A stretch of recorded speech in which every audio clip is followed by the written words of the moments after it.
the 14th of October, 1971. A roadside diner in rural Oregon. Eileen Larson left her coffee cold on the counter and walked out the glass door. She never returned to her booth.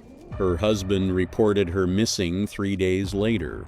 The local sheriff found her sedan parked at a nearby forest trailhead. The engine was cold. The keys were still in the ignition.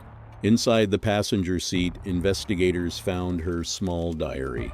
The final entry was dated that morning.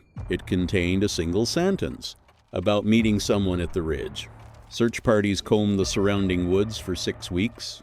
They dragged the local lakes and scanned the deep ravines.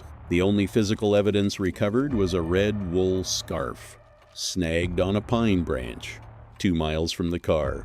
The fabric showed no signs of a struggle. By winter, the heavy snow covered the trails, and the search was officially suspended. The case file grew thick with false tips and unverified sightings from neighboring states. Investigators interviewed dozens of acquaintances.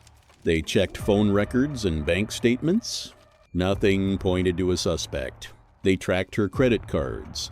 They monitored the local bus stations. Every lead failed completely.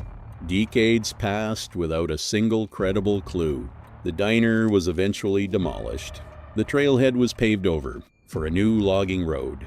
The physical landscape erased itself completely over the years. Her husband moved out of state in the late 90s.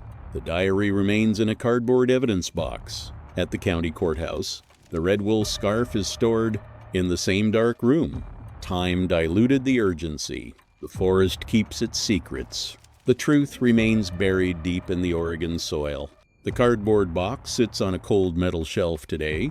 They had her car. They had her words. They never had her body.